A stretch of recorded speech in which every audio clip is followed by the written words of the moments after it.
touch that is taking place in a workplace or other professional or social settings. That's probably the best way I would describe it. And then like an example would be, I don't know, I'm assuming I'm not supposed to pull from the Lone Star story that we read because we'll talk about it later. Sure. Yeah, I guess so. Okay. I don't know if I have like an example off the top of my head. I guess something would be like a lot of sexual harassment happens like on college campuses, I feel like, or just on any campus where, and maybe just because they make a lot of movies about this, but like where a student goes in and talks to the teacher, the professor, and then something happens during that conversation, and that can be considered as sexual harassment, whether it's physical or just remarks that are made towards the student or teacher. Beautiful. Thank you. Hi, Jesus. Welcome. We just got started. Hi. Sorry I'm late. No, you're fine. May, go ahead. You want to go ahead and answer that question? What is sexual harassment, and give any specific examples?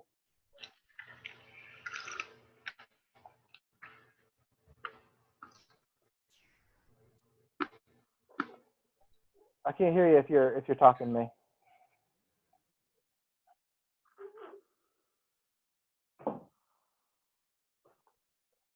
Nope, still got nothing.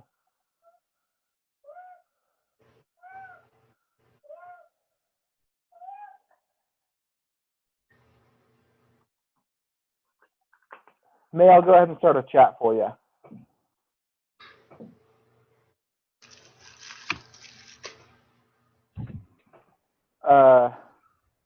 It is sexual harassment, sexually abuse.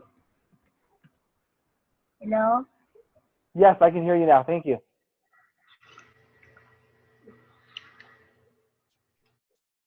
And now we can't. Yep, now it's gone.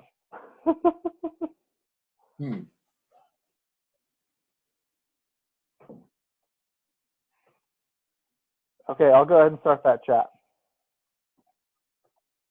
All right, Jeff, you're up. Thank you. Unwelcome sexual advances would be the definition of sexual harassment. And a lot of times people associate it with just physical, contact, but a lot of it can be pretty verbal. People talk about maybe inappropriate conversation among people, or maybe framing somebody that's in the audience could be part of sexual harassment as well. So, Beautiful, thank you. Profiling. Right? All right, Jesus, what is sexual harassment, and give any specific examples? Sexual harassment is anytime I converse with anybody, which turns out every time. It's anything that can be construed as offensive to anyone in the surrounding area, unfortunately. As an example, in a previous life, I used to run a delivery service, and one of my customers actually decided that he felt it necessary to try and get along with one of my drivers. My driver came to me and expressed the concern, and I immediately went to the customer and explained to them that we could no longer do business with him if he was going to continue that type of stuff. So yeah, anything that can be construed as sexually advanced toward another individual, whether it's warranted or not, or whether it's wanted or not, can be construed as sexual harassment. Beautiful. Okay, next question. Going to Amanda first. Here we go. Does Martinez's story constitute sexual harassment, and why? Yes, because one, it's making her feel uncomfortable, and two, the fact that she's married. And well, I guess it's just unwelcomed, just like Jeffrey was saying. Like it's an unwelcomed action that isn't necessary. That's all. Okay.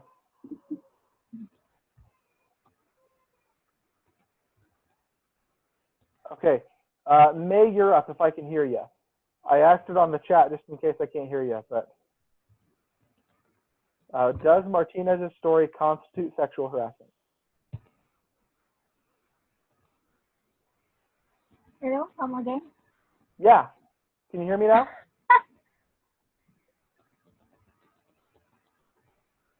Can you hear me now, May?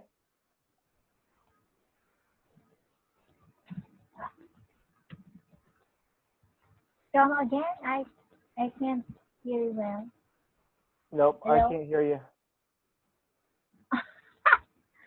What happened? Maybe I'm too far from all of you and from the Philippines.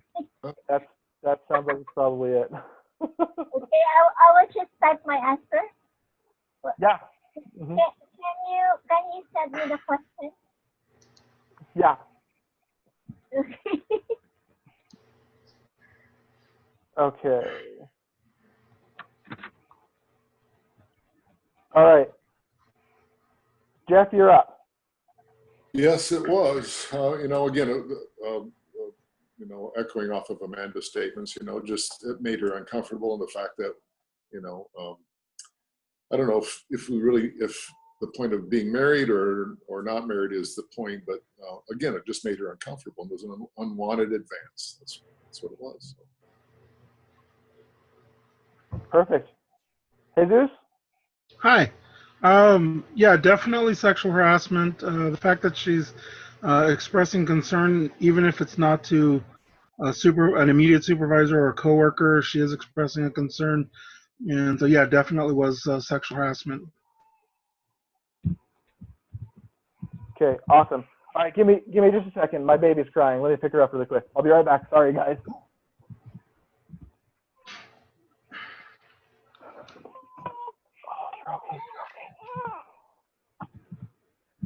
Okay. Oh, you're okay. You're okay. Okay. Sorry, her mom's on a walk. Okay, so is quid pro quo a hostile work environment? Amanda? Um,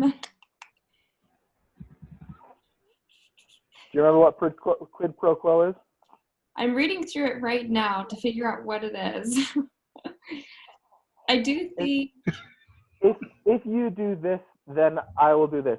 If you go on a date with me, I'll give you that raise. no, I don't think it's that.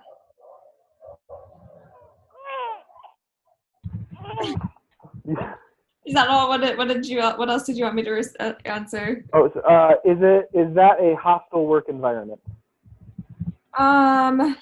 Yes. We'll say yes. Okay. Why? Maybe have somebody else go first. I honestly don't know. Okay. Oh,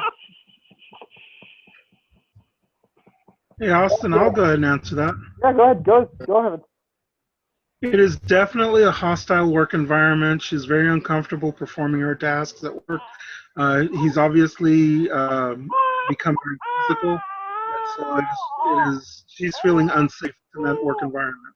So it's definitely a hostile work environment. Yeah. Jeff? It's quid pro quo, like you said, because nobody's able to speak up for themselves, and anyhow, everybody seems to be under pressure in the environment, and it definitely is a poor environment. Yeah. Just adding my thoughts, I do think that it is a very unsafe environment for her to be, especially because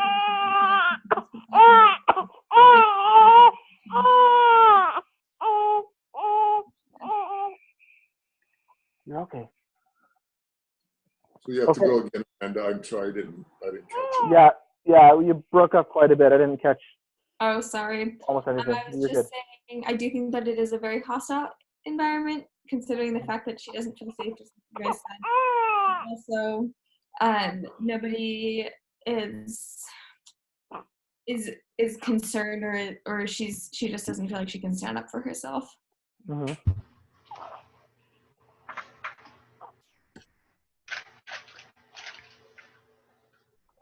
Okay, so do you think DeCoste, I don't know, do you think he got accurate advice when he called the council's office?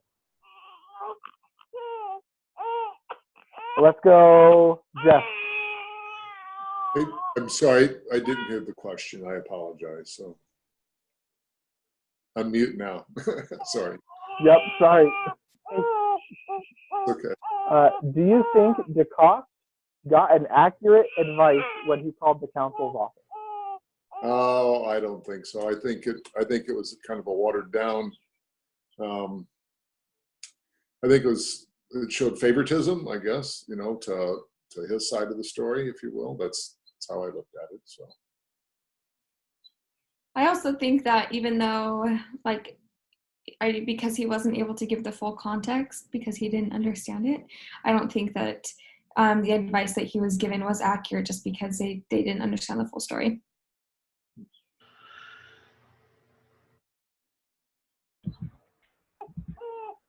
Okay, Jesus, what do you think?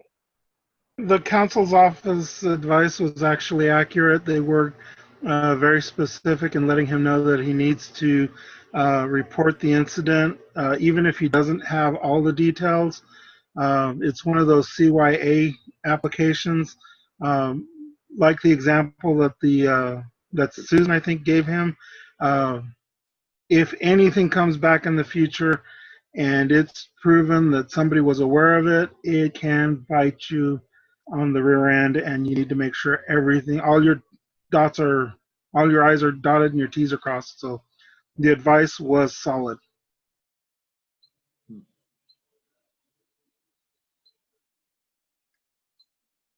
You're muted. Awesome. Oh, sorry.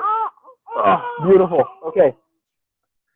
Next question is, what might a lawyer representing a company insist on instituting a formal Why might a lawyer representing a company insist on instituting a formal investigatory process? That was awful. Sorry.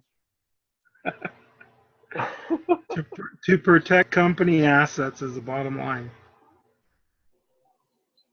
Okay. yeah, I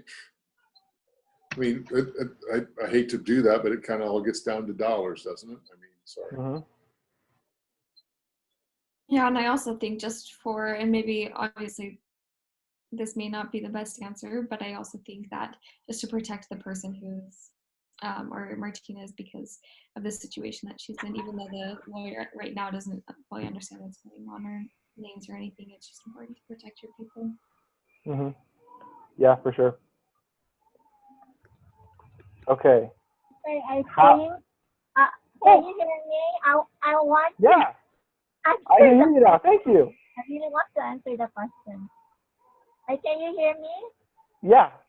Okay. So the question, I have a paper. I printed a paper so that I can follow. Mm-hmm. Okay. The question is, why might a lawyer representing the company insist on instituting a formal investigative process? I think he suggested that because once it's in a proper guide to address the problem, you want it to have yes, a proper guideline.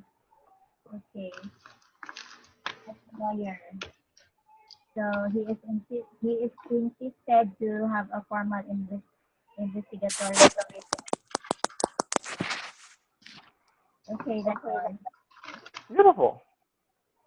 Okay. How would you evaluate DeCosta's options at this point, and what should he do? So there's two options here. Sorry. He can either report or he can do nothing. So let me know if you want him to report, and then I'll ask you a couple questions, or do nothing, and then I'll ask you a couple questions. Jeff, go ahead. Do you want him to report, or do you want him to not do anything? Report. You want him to report. Okay. What proof does she have of this harassment? Her word. Sorry. Yeah. That's it. Yeah, period. Okay. I think Uh, for me, Yeah. I will report the incident. yeah. And think of okay, they talk to each other. I think that's one evidence.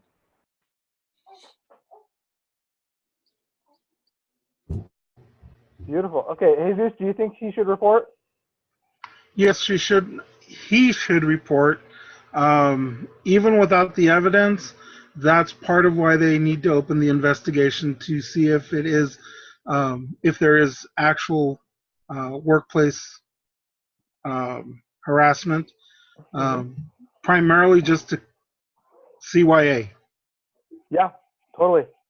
Amanda, are you in agreement? Yes.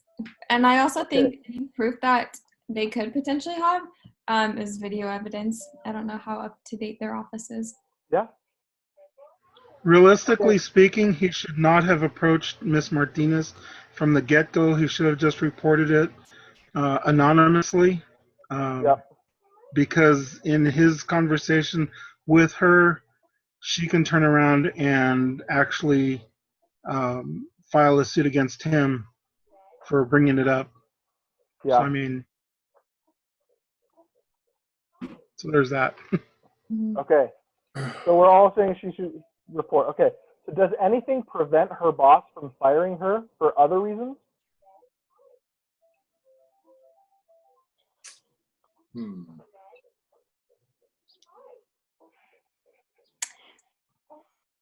This is a hard one for me. I couldn't think of any reason that he could, or any law preventing him from firing her for any other reason.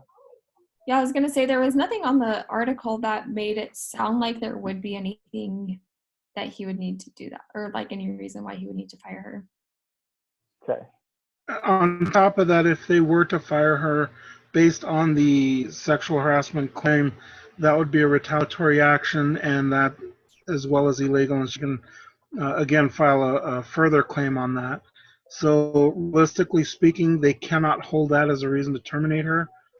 With the other company actually overtaking the smaller company, yeah, they can terminate her for other reasons, but not for the sexual harassment reason. Okay. So does filing a harassment claim prevent her from ever being fired? No, No, no, no. no. Beautiful. Okay, last question. What should be included in a company's sexual harassment policy?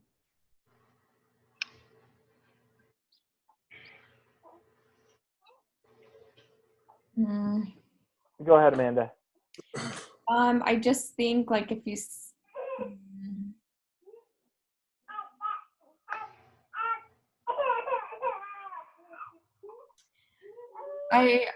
I should probably look at my company's sexual harassment form to figure out what is supposed to be on there. But Yeah. I probably would just say, and maybe this is for somebody who, I guess anybody that sees or is a part of sexual harassment, just to report it as quickly as possible, and then just ensuring the fact that they don't need to be worried or scared about being fired for that reason. Mhm. I guess just to ensure that, or not ensure, but make them confident that they can trust the company or the or HR, whoever they decide, Yeah. whoever. They're Yeah. Anything to add, Jeff? No. Come on, it wasn't that good. Add something. I know. You know, they got to make sure that, you know, when they're addressing these type of affairs, that there's no discrimination involved, that people's human rights are looked after, if you will. Mhm. Otherwise, it can get skewed into something different, you know. Right. May, what do you think? What should be included in the company's sexual harassment policy?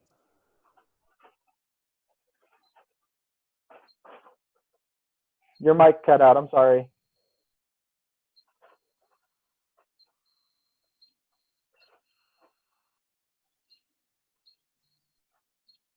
Oh, I still can't hear you.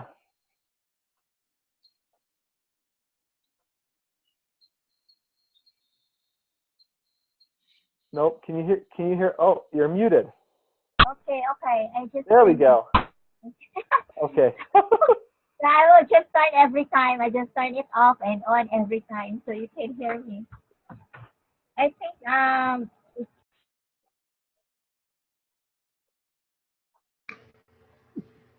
Oh, you cut out again.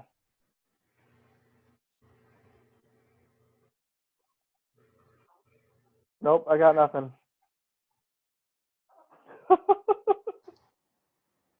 Silly. I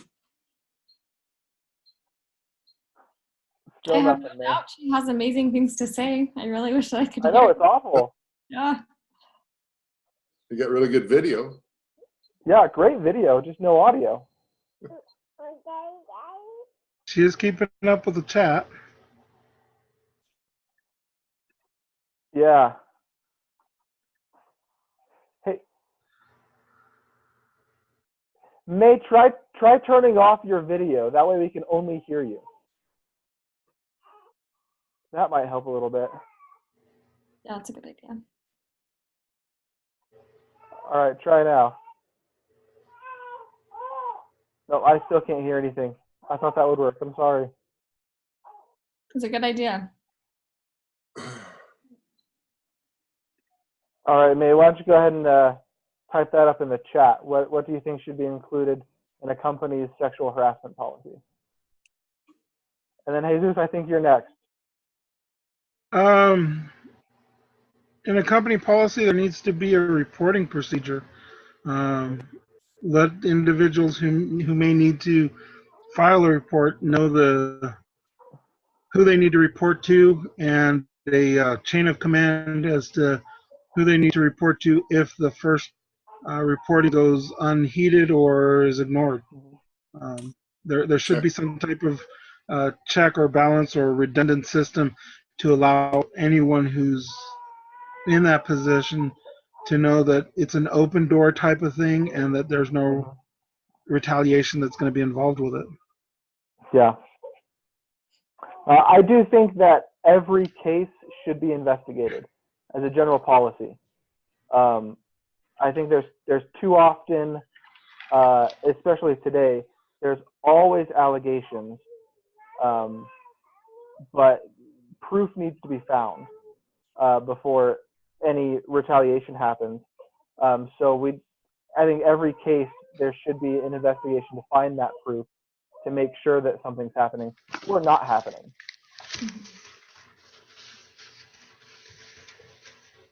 I agree. Yeah, good points. Okay, that's it for the questions. Now I just have to give you what happened in the actual case, because I guess it was an actual case. So when Jack called corporate counsel, he forgot about caller ID. The lawyer used the information that he gave to her to figure out the people he was talking about. She contacted the Lone Star EEO and launched a formal investigation. The EEO tried hard to get Martinez to cooperate. French denied all charges, claiming that Martinez had made up the story to protect herself from pending layoff. DeCoste was asked for evidence, but he didn't have any. Julia Martinez's husband found out what was going on, beat up Julia, and forced her to quit. French surveyed the investigation with only a bruised reputation. He blamed everything on DeCoste for calling corporate counsel. There was so much animosity between DeCoste and French that DeCoste left the company after 3 months. Wow.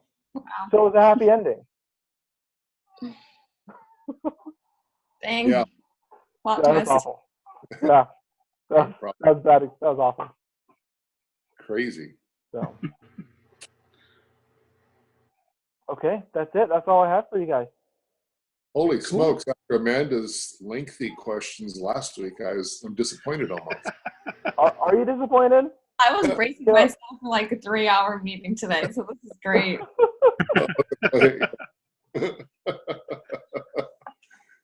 That sounds Yeah, great. I had to cut it a little bit short. I've got a couple work emergencies to deal with tonight, so. Okay. I'll have all hence of the quick meeting. my doohickey stuff in by 9 o'clock Mountain tomorrow. So Sounds good. So hey, Jesus, we figured out that we were doing everything wrong. Well, Yeah. Amanda wasn't, but the rest Okay. of us were. Excellent. So I started a Google Doc and sent it out to the group. And we're just going to kind of follow the correct format that Amanda gave us. So Okay. between the four of us, you, me, Jeff, and May, we're going to expand on everything to make it. I'm still here, Hi, May. We can hear you now. but I just turned off my video so that I think it would be it will work if I turn off my video. It's Oh, working. beautiful. Okay. But I miss seeing your beautiful face, May. But at least we can hear you. Okay, can you hear me well? So I will Yeah. just put my mouth in the microphone. I will just turn off my video. Sounds good. Okay, so I will just get nearer to my microphone. I will just hold my microphone. Perfect. Okay. That sounds great. Okay. So just you can see me Yeah. better.